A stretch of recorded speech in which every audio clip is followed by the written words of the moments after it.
Hello students, I hope you all are fine. आज हम 11th business studies के अंदर जो हमारा चैप्टर चल रहा है 2.6 that is forms of business organisation जो हम कर रहे हैं, जिसके अंदर हमारा 6 चैप्टर है formation of a company its various stages. तो हमने अपनी लास्ट वीडियो के अंदर इनकॉर्पोरेशन स्टेज को स्टार्ट किया था कि इनकॉर्पोरेशन स्टेज क्या होती है। तो उसके अंदर हमने ये देखा था कि हमें कुछ प्रिलिमिनरी एक्टिविटीज़ करनी होती हैं, कुछ डॉक्यूमेंट्स जो है वो रजिस्ट्रार के पास फाइल कराने पड़ते हैं, प्रिस्क्राइब्ड फ़ी की पेमेंट करनी होती है। तो जो प्रिलिमिनरी एक्टिविटीज़ है, ठीक है, उनको हम कर चुके हैं। हमने अपनी लास्ट वीडियो के अंदर ये स्टडी किया था कि कौन कौन सी प्रिलिमिनरी जो एक्टिविटीज़ है वो की जाती हैं। आज हम पढ़ेंगे कि प्रिलिमिनरी एक्टिविटीज़ को पूरा करने के बाद आगे क्या करना पड़ता है। तो देखो, अगर हमारी जो प्रिलिमिनरी एक्टिविटीज़ है, ठीक है, उनसे रजिस्ट्रार सेटिस्फाई हो जाता है तो उसके बाद हमें कुछ डॉक्यूमेंट्स जो हैं वो रजिस्ट्रार के पास फाइल करवाने होते हैं। तो कौन कौन से हैं वो डॉक्यूमेंट? सबसे पहला है मेमोरेंडम ऑफ एसोसिएशन, जिसे MOA भी कहा जाता है। मेमोरेंडम ऑफ एसोसिएशन कंपनी का एक बहुत इम्पॉर्टेंट डॉक्यूमेंट होता है। मेमोरेंडम ऑफ एसोसिएशन जो है वो कंपनी के ऑब्जेक्टिव्स बताता है और उनकी लिमिट को डिटरमाइन करता है। मतलब जो मेमोरेंडम ऑफ एसोसिएशन है उसके कुछ बेसिक्स पॉइंट्स होते हैं और उन्हीं के बेसिस पर ही कंपनी का इनकॉर्पोरेशन किया जाता है। तो मेमोरेंडम ऑफ एसोसिएशन क्या होता है? मेमोरेंडम ऑफ एसोसिएशन एक इम्पॉर्टेंट डॉक्यूमेंट होता है जो कंपनी के ऑब्जेक्टिव्स के बारे में बताता है और उनकी अथॉरिटी की लिमिट्स बताता है। जैसे कि पब्लिक लिमिटेड कंपनी है, उसके अंदर मिनिमम जो मेंबर्स हैं वो कितने होने चाहिए? 7।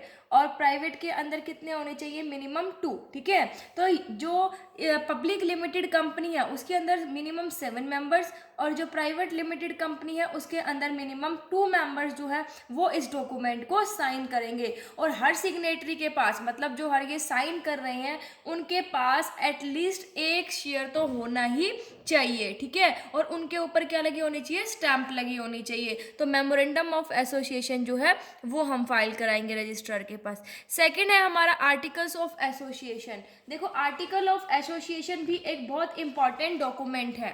जो मेमोरेंडम ऑफ एसोसिएशन जो है वो क्या बताता है? कंपनी के ऑब्जेक्टिव्स। तो उसको, उन ऑब्जेक्टिव्स को अचीव करने के लिए जो रूल्स बनाए जाते हैं, जो रूल्स मेंशन किए जाते हैं, वो कौन बताता है? Article of association. Means memorandum of association के अंदर जो ऑब्जेक्टिव्स डिसाइड किए जाते हैं उनको पूरा करने के लिए, ठीक है, जो रूल्स बनाए जाते हैं वो रूल्स आर्टिकल ऑफ एसोसिएशन के अंदर मेंशन होते हैं। आर्टिकल ऑफ एसोसिएशन जो है वो प्रिंटेड होता है और डिवाइडेड होता है पैराग्राफ के अंदर। पब्लिक कंपनी के लिए आर्टिकल ऑफ एसोसिएशन बनाना जरूरी नहीं होता है। अगर जरूरत पड़े तो इसके बजाय हम क्या बनाते हैं? Table F। ठीक है, टेबल F है वो हम आर्टिकल ऑफ एसोसिएशन की प्लेस पर हम बना सकते हैं। और इस कंडीशन में क्या होगा? जब मेमोरेंडम ऑफ एसोसिएशन रजिस्ट्रार के पास भेजा जाएगा तो उसके अंदर मेंशन होगा registered without the article of association, कि हम विदाउट आर्टिकल ऑफ एसोसिएशन के क्या करा रहे हैं? रजिस्टर्ड करा रहे हैं। तो ये चीज़ जो है, ये लाइन जो है उसके अंदर मेंशन होनी चाहिए जब हम आर्टिकल ऑफ एसोसिएशन को भेजें तो। ठीक है, पब्लिक कंपनी की बात है, पब्लिक कंपनी के लिए आर्टिकल ऑफ एसोसिएशन बनाना जरूरी नहीं होता है। अगर जरूरत पड़े तो हम उसकी जगह क्या बनाएंगे? टेबल F करेंगे। ठीक है, बनाएंगे। उसके बाद है इंफॉर्मेशन अबाउट रजिस्टर्ड ऑफिस। ठीक है, अब क्या किया जाता है कि जो कंपनी का जहाँ पर रजिस्टर्ड ऑफिस जो है, ठीक है, वो कौन से प्लेस पर होगा, वो सारी चीज़ें जो है इसके बारे में बताया जाता है। मतलब रजिस्टर्ड ऑफिस की सारी इन्फॉर्मेशन दी जाती है कि जो रजिस्टर्ड ऑफिस है वो कहाँ पर होगा, किस प्लेस पर होगा। ठीक है, और ये जो इन्फॉर्मेशन है वो जब रजिस्ट्रेशन के 30 डेज के अंदर अंदर जो रजिस्ट्रार को प्रोवाइड की जाती है। ठीक है, तो इन्फॉर्मेशन जो है रजिस्टर्ड ऑफिस की वो 30 डेज के अंदर अंदर, रजिस्ट्रेशन के 30 डेज के अंदर अंदर प्रोवाइड करनी जरूरी होती है। ये हम कहाँ पर भेजते हैं रजिस्टर्ड ऑफिस की इन्फॉर्मेशन? रजिस्ट्रार के पास, रजिस्ट्रार ऑफिस में ठीक है। नेक्स्ट है हमारा लिस्ट ऑफ डायरेक्टर्स। अब क्या करेंगे, अब हम उन लोगों की लिस्ट बनाएंगे जो कि कंपनी के अंदर एज ए डायरेक्टर काम करने के लिए एग्री हो जाते हैं, ठीक है। और ये लिस्ट हम किसको सेंड करते हैं, रजिस्ट्रार को सेंड करते हैं। इस लिस्ट में क्या क्या मेंशन होता है, डायरेक्टर्स के नेम्स, एड्रेस, एज, ऑक्यूपेशन, ये सारी चीज़ें जो है ये इस लिस्ट के अंदर मेंशन होती है। और प्राइवेट कंपनी की बात करें हम, तो प्राइवेट कंपनी के केस में ये इन्फॉर्मेशन बनाना इतना ज़रूरी नहीं होता है। नेक्स्ट है हमारी रिटन कंसेंट ऑफ डायरेक्टर। अब हम लिखित में उनकी, ठीक है, सहमति देंगे डायरेक्टर्स की। देखो, जब हम डायरेक्टर की लिस्ट के साथ जो इंडिविजुअल्स हैं उनकी रिटन कंसेंट, इंडिविजुअल जो डायरेक्टर बन रहे हैं, ठीक है, उनकी लिखित में सहमति भी वहाँ पर भेजी जाती है, कहाँ पर, रजिस्ट्रार ऑफिस में। अब क्या करेंगे, अंडरटेकिंग रिगार्डिंग क्वालिफिकेशन शेयर्स। देखो, क्वालिफिकेशन शेयर्स क्या होते हैं, ये वो शेयर्स होते हैं जो एक्ट है हमारा उसके प्रोविजन के अकॉर्डिंग डायरेक्टर्स को परचेज करने ही होते हैं, जो कि ये दिखाते हैं कि उनका भी कंपनी के अंदर कुछ स्टेक है, ठीक है। तो रिटन कंसेंट के साथ क्या किया जाता है, एक और इंफॉर्मेशन भेजी जाती है जिसके अंदर प्रॉमिस किया जाता है डायरेक्टर्स के द्वारा कि उन्होंने क्वालिफिकेशन शेयर ले लिए हैं और उनकी पेमेंट जो है वो देंगे, ठीक है। मतलब जो क्वालिफिकेशन शेयर भी लेंगे और शेयर्स की पेमेंट भी करेंगे। और प्राइवेट कंपनी की बात करें तो उस केस में इन इंफॉर्मेशन को भेजना इतना ज़रूरी नहीं होता है। तो हमने पहले क्या किया, डायरेक्टर की लिस्ट बनाई, फिर रिटन कंसेंट दी, फिर उनकी अंडरटेकिंग दी। अब बात आती है preliminary agreement with managerial personnel, ठीक है। देखो, जो कंपनी है उसको अगर डायरेक्टर्स मैनेज करते हैं, मैनेजिंग डायरेक्टर्स करते हैं, सेक्रेटरीज करते हैं, ट्रेजर्स करते हैं, तो उनके साथ जो कॉन्टैक्ट किया है कंपनी ने उसकी कॉपी जो है वो रजिस्ट्रार के ऑफिस में भेजी जाती है, ठीक है। भेज दी अब कॉपी इन्होंने। अब क्या करेंगे, स्टैच्यूटरी डिक्लेरेशन जो है वो भेजी जाती है। देखो, स्टैच्यूटरी डिक्लेरेशन के अंदर क्या होता है, जब कंपनी का इनकॉर्पोरेशन होता है तो एक स्टैच्यूटरी डिक्लेरेशन रजिस्ट्रार के पास भेजी जाती है, जिसमें ये मेंशन होता है कि जो ये अबोव फॉर्मेलिटीज है, ठीक है, ये जो सारी डॉक्यूमेंट्स है, जो ये अबोव फॉर्मेलिटीज है, इनको पूरा कर लिया गया है, ठीक है। तो ये थे हमारे डॉक्यूमेंट्स जो कि रजिस्ट्रार के पास भेजे जाते हैं। सेकेंड पॉइंट ये हमारा कंप्लीट हो गया। देन आता है पेमेंट ऑफ प्रिस्क्राइब्ड फीस। अब क्या किया जाता है, जब रजिस्ट्रार के पास डॉक्यूमेंट भेज दिए तो अब फीस भी भेजी जाती है। देखो, इन डॉक्यूमेंट्स के साथ एक प्रिस्क्राइब्ड फीस, ठीक है, प्री डिटरमाइंड जो फीस है वो भी कंपनी के रजिस्ट्रार को भेजी जाती है। देखो, लिखा हुआ है कि registration fees also have to be deposited along with the above documents, कि अबव जो ये ऊपर वाले डॉक्यूमेंट्स हैं इनके साथ रजिस्ट्रेशन फीस भी डिपॉजिट की जाती है।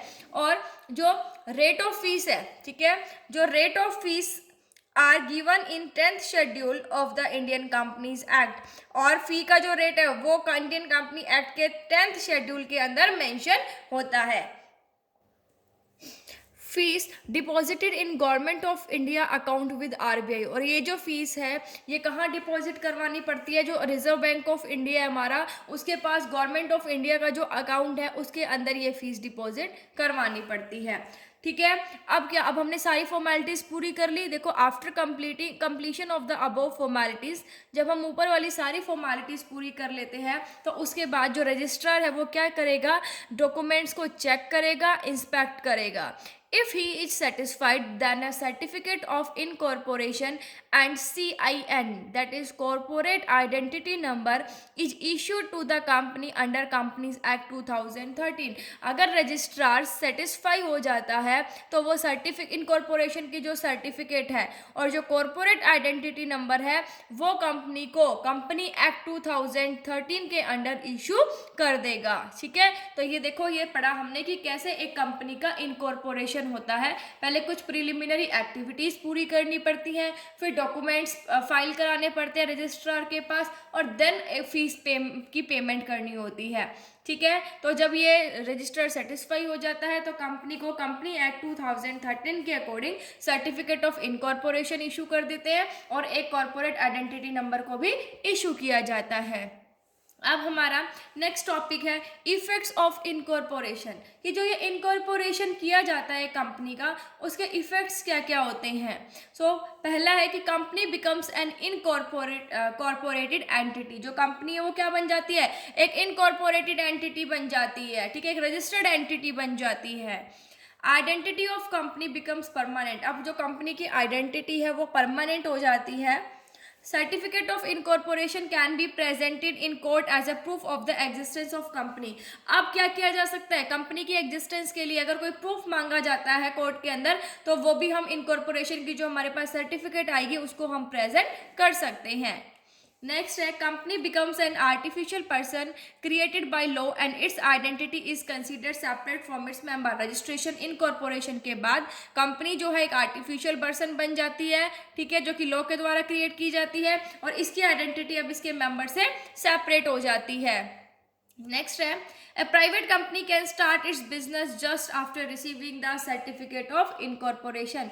एक जो प्राइवेट कंपनी है वो अपना जो बिजनेस है, ठीक है, जैसे ही उसे सर्टिफिकेट ऑफ इनकॉर्पोरेशन मिल जाता है, इशू हो जाता है, वैसे ही क्या कर सकती है, अपना जो बिजनेस है वो स्टार्ट कर सकती है, ठीक है।